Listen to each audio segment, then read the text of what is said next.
Hello and welcome. Today I am going to make mutton curry. This is a very famous Odia recipe. We love eating mutton. I remember when I was a child, my father would get up early in the Sunday morning and go to the local butcher to get the best parts of mutton. No matter how heavy used to be the breakfast, but still the smell of mutton curry makes you so hungry. I'm going to relive the same memories and I'm going to make this curry for you today. So let's start. Mutton or goat meat. This is about 1.5 pounds of goat meat. Sugar, panchforan, turmeric powder, salt.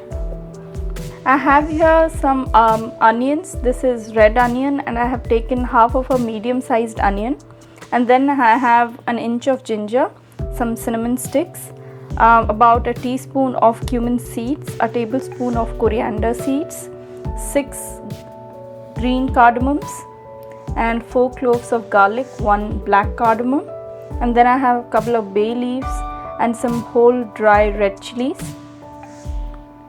The first step is to make a paste of all these ingredients. Since these are pretty dry ingredients, I normally soak it overnight and then I grind to a very fine paste. And this is the paste that I made of all those ingredients.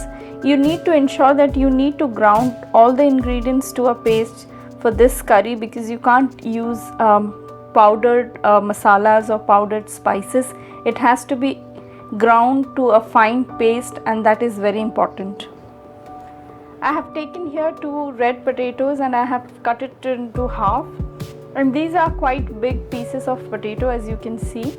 Why? Because I have to cook the mutton till it becomes very tender, and that takes very long time.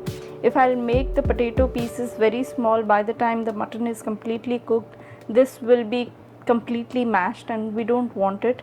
I want the potato pieces to be whole, so I have kept it in big sizes or big pieces. And the next step is to fry these potatoes in some oil till it becomes nice golden and brown.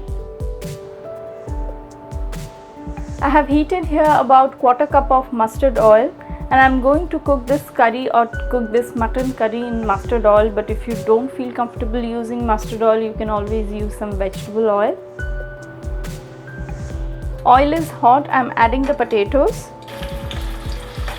These are 2 big sized red potatoes that I cut into half, and I'm going to fry it in oil till it becomes golden and brown.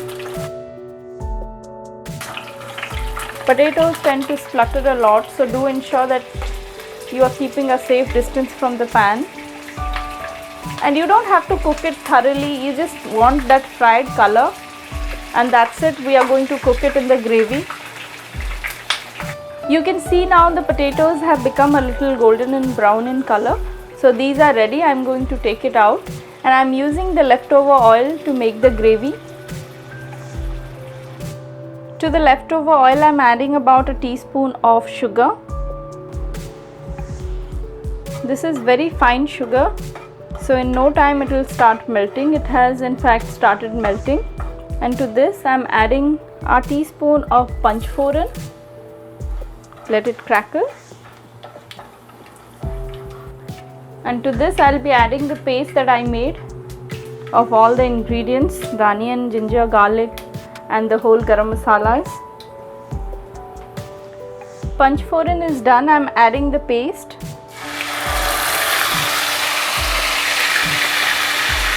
Give it a good mix. And now to the masala, I'm adding the mutton pieces, and I'm going to cook it on medium to high heat till the masala is dry and it oozes out the oil. And now to the masala, I'm adding about a teaspoon of turmeric powder. All the spices are already in, so we don't need to add any extra spice to it. This is already properly spiced. The mutton pieces I have taken are quite big, so it's going to take a lot of time. But if you want to cook it in a pressure cooker, you can always do it. And along with the mutton pieces, I'm adding the potatoes or the fried potatoes. I want everything to get cooked together along with the spices.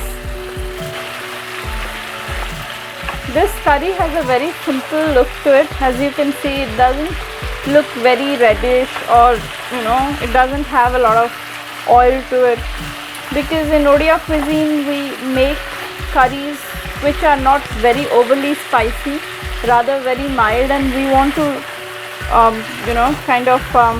enjoy the taste of the mutton pieces, not the overly spiced gravy. That's the reason we keep the spices pretty simple and less, just to ensure that it's not overpowering the taste of mutton. The masala is done. It's oozing out oil and it's pretty dry. To this I'll be adding some water. Water goes in, and after adding water, I'm going to add some salt to it just to season it properly. Now bring the curry to a boil, and then I'm going to cover the lid and let it cook on low heat till the meat is completely tender. As you can see, the gravy has come to a boil. I'm going to cover the lid and let it cook on low heat till the meat is completely tender. It's been about 1 hour now. I have been cooking the meat. It's done. You can see here the potatoes are nicely cooked and it's very tender. You can literally break it with the spatula, it's that tender, and the meat is well done. And this gravy is not very thick, so what I'm going to do is I'm going to reduce the gravy a little. Gravy has thickened. This is the right consistency for me, because I'm going to serve it with some steamed rice. So the curry is ready. I'm going to serve it. Odia mutton curry is ready. This is a very simple dish. It not only looks very simple, but when you eat it, it will have that very dominant taste of mutton, not very overly spicy. So the dominant taste, as I said, will be of mutton, not of the spice. And as kids, we used to love eating the potatoes. They are nice and tender, and it has all the flavors of the meat and the gravy. So this is ready, and I'm going to serve it along with some steamed rice. Odia cuisine is very simple, and we try to keep the flavor of the mutton very simple, not overpowering it with lots of spices. So do try this and don't forget to let me know about it. We will meet next time. Till then, bye bye.